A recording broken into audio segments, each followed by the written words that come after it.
deve perguntar a ele mesmo: quantos dos paroquianos seguem a ele? Quantos? Pode levantar a mão? Porque eu fui fazer uma pesquisa, são 192 pessoas. Os outros. E há muita coisa que às vezes passa lá sobre a nossa paróquia e muitos estão fora. Mas seguem outros canais. Os daqui, o canal da paróquia, não se segue. Uma coisa concreta foi na quarta-feira de cinza. Apareceu um aviso que por lapso tinha passado e muita gente não sabia. Mas se estivessem a seguir o canal da paróquia, teriam conhecimento. Também uma reflexão para fazer nesse tempo de quaresma: que canais nós seguimos? Costumamos a ver o quê? Mas neste dia, o primeiro da quaresma, no primeiro domingo da quaresma, como dizia, a liturgia da palavra nos quer pôr a refletir sobre os nossos desejos, as nossas posições de seguir Jesus Cristo. Onde que nós estamos, como estamos, para podermos realinharmos e voltarmos aos nossos caris. E sempre fala, o primeiro domingo da quaresma, coloca-nos este Evangelho sobre as tentações de Jesus, que são nossas.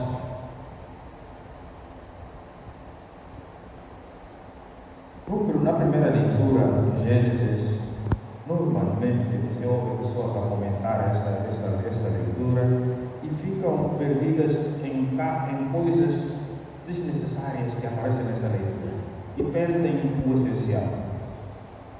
É normal encontrar pessoas a discutirem esta planta que estava no centro do jardim. Era o quê? E começam com suas elucubrações a dizer: é isto e aquilo. Este jardim encontra-se aonde? Jardim do Éden. Não sei se alguém já foi lá no mapa e encontrou esse jardim, que fica localizado não sei aonde, no Iraque ou onde. Então digo, perdemos o essencial. Ficamos a discutir se uma vez obra falou ou não falou. Obra é obra. Nunca falou e nunca há de falar, é obra. Então digo, a gente perde o essencial. O que este catequista, o autor deste texto, queria nos comunicar. O essencial é que Deus criou o homem para a felicidade. Criou sim o povo, insuflou o seu espírito, deu vida. Preparou esse jardim com árvores, com água, e naquele ambiente do deserto percebe-se melhor o que significa isso. Em volta tudo deserto, e no meio um jardim com muita árvore e com água. Era para a felicidade do homem. E depois este homem colocou lá, no jardim, mas deu-lhe certas orientações para ser feliz. Tem esta árvore que está lá no centro, que é a árvore da vida. E ao lado tinha essa árvore do bem e do mal. Havia ordens claras: não comer desta árvore da vida, aliás, do bem e do mal.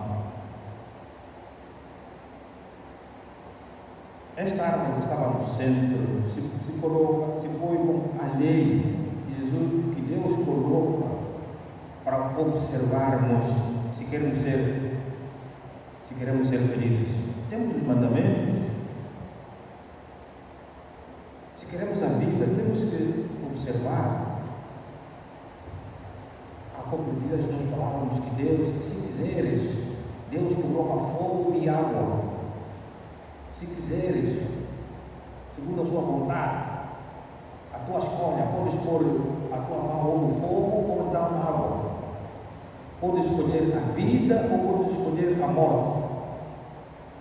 Mas é se quiseres, a tua vontade. Então acontece que o homem estando lá, aparecem essas tentações. Por quê? Não posso comer dessa fruta aqui. E aparece nessa serpente que vem para aliciar. O que o Senhor disse mesmo? Não, disse que podemos comer todas, menos esta. Não, hoje no dia que você comer, você vai descobrir.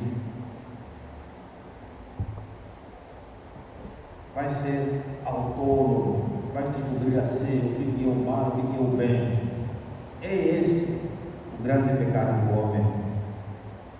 O orgulho, o querer ser autônomo, autossuficiente, prescindir de Deus da nossa vida, não seguir os mandamentos de Deus. É este o problema do homem. Os mandamentos escravizam-nos. Eu quero ser livre. E nessa procura da nossa liberdade, da nossa maneira, é que encontramos o sofrimento.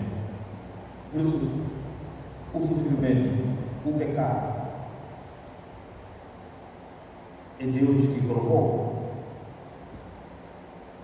Ou são as nossas más escolhas? Então, nós somos criados livres. Como filhos de Deus, somos livres. Podemos escolher, temos essa capacidade de escolher. E há muita gente com escolhas erradas, em vez de escolher a felicidade, escolhem o sofrimento. Em vez de escolher ir ao paraíso, escolhem ir ao inferno. Por causa desse seu orgulho, de querer ser autossuficiente, dirigir a sua vida por si próprio, prescindindo de Deus, dos mandamentos. Por isso que eu dizia, vamos fazer o exame de consciência. E nós, que caminho estamos a trilhar? De obediência a Deus ou então do nosso orgulho pessoal, da nossa a procura da felicidade, a nossa maneira, a maneira do mundo? Como digo, em vez de sermos livres, ao contrário, ficamos escravos dos nossos pecados. E no Evangelho, voltamos também a fazer a mesma reflexão. Este Evangelho das tentações é colocado, está entre o batismo e a missão de Jesus. Jesus foi batizado com o Espírito Santo, ungido, e era para a missão, começar a sua vida pública. Porém, antes disso, Jesus parou um pouco, foi ao deserto, no silêncio. Isso também que nos é recomendado neste tempo de Quaresma, procurarmos esse nosso deserto, esse nosso silêncio, refletirmos para vermos nós, os batizados, os ungidos, como é que estamos a cumprir a nossa missão. Jesus ia iniciar a sua missão, por isso tinha que acertar bem as agulhas, mas sempre na obediência do Pai, que lhe envia para esta missão. É normal que apareçam essas tentações E a primeira tentação, que é o diabo é aquele que nos divide, e divide sempre. E quer sempre colocar as coisas opostas àquelas de Deus. Então, este tentador aproxima-se de Jesus e diz: se és filho de Deus. Logo a primeira começa a pôr em causa a identidade de Jesus. Lá naquele dia do batismo, estava claro, quando Deus disse: este é o meu filho predileto. Mas aqui o diabo logo começa: se és filho de Deus. Isto coloca logo as pessoas em dúvida: sou filho de Deus? Ou sou filho de... Você começa a pensar: sou filho de quem? Então, a nossa identidade também, às vezes, como cristão, é colocada em questão. É o trabalho do diabo nos confundir, nos dividir. Então, diz a estas pedras que se transformem em pães. Essa é a grande tentação, que é nossa. Jesus podia transformar, sim, mas ele começa a pensar: é isto, a matéria ser dominado pelas coisas materiais, pelo alimento.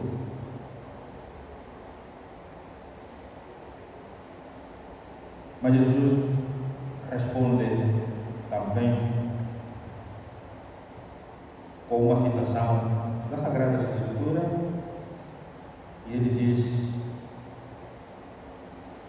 nem só de pão vive o homem, mas de toda a palavra que sai da boca de Deus. É a resposta que Jesus dá.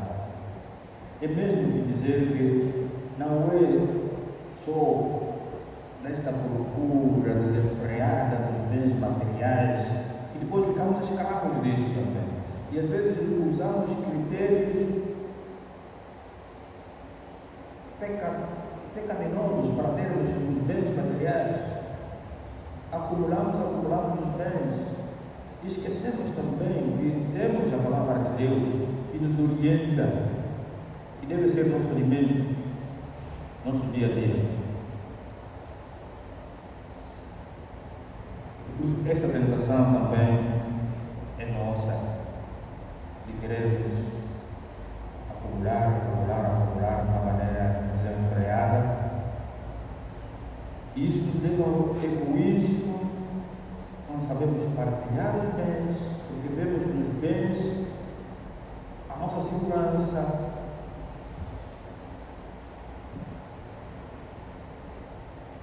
Depois Deus fica de lado, porque pensamos que as coisas materiais é que nos asseguram a vida.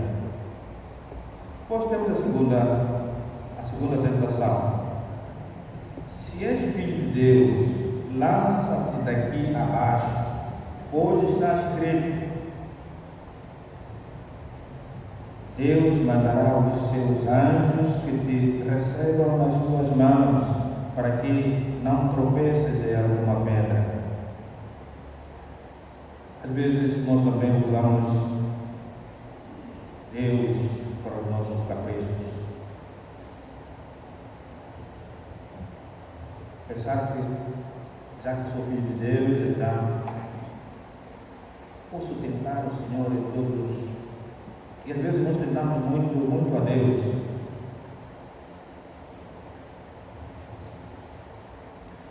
Uma vez eu tinha um relógio que estava escrito ali: waterproof.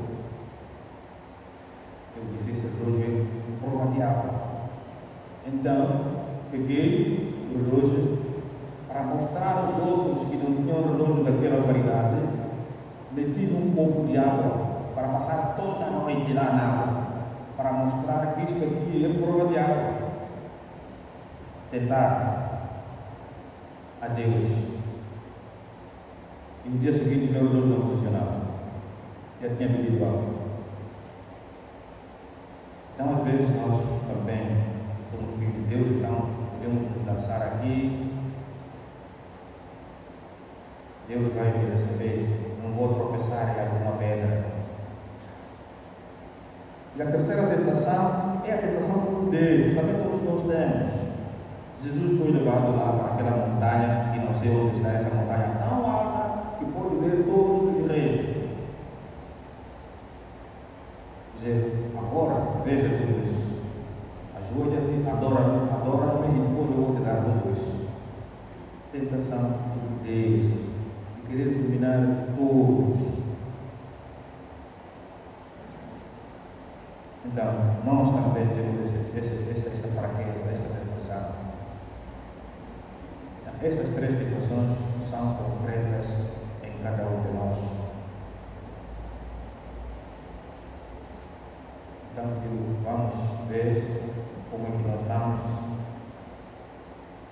E normalmente a quaresma serve para isso, a conversão, convertermos, realinharmos, voltarmos a Deus, ao desejo de Deus.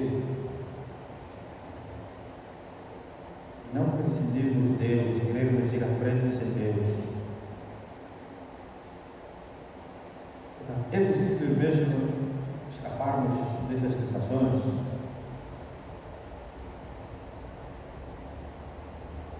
Mas nós, como homens, sabemos que somos fracos, pecamos, sim. Então, a quaresma também serve para isso, vermos onde nós pecamos, quais são as nossas fraquezas, até aquelas constantes, para podermos nos reconciliar, voltarmos para Deus. Esse é o tempo de reconciliação, de podermos fazer nosso exame de consciência e voltarmos para Deus. Mas é possível se nós obedecermos a Deus. Nós vemos na segunda leitura, por desobediência do homem, o mundo caiu no pecado. Mas por obediência do outro homem, Jesus, então, por isso a leitura termina assim, de fato, pela obediência de um só homem, todos se tornaram, pela desobediência de um só homem, todos se tornaram pecadores. Assim também, pela obediência de um só, todos se tornarão justos. Então, é nossa tarefa obedecermos a palavra de Deus. Por isso, nesse tempo de quaresma, só é recomendado a escuta frequente da palavra de Deus. É guia, é orientação para os nossos passos, é luz para os nossos caminhos. Se nós queremos encontrar a felicidade, se queremos ser justificados, então escutemos a palavra de Deus. Este Jesus Cristo, esse homem que veio para nos salvar. É um exercício que somos todos nós pedidos neste tempo de quaresma, como digo, com mais assiduidade, estudarmos a palavra de Deus. As relações aparecem quando a gente tem essa capacidade de escutar o outro, conhecer o outro. É isso que o Papa dizia, escutarmos mais do que falar. E hoje também não gostaria de terminar a Eucaristia sem rezarmos pela nova diocese de Chimoio, que hoje o novo bispo toma posse. Também que o Espírito Santo me ajude nesta nova missão. As tentações existem lá, mas o Espírito Santo que lhe ajude a ser verdadeiramente um bom pastor naquela região de Chimoio. E também os fiéis, juntamente com o seu pastor e guiados pelo Espírito Santo, possam caminhar nesta quaresma para celebrar a Páscoa do Senhor como deve ser. Assim seja.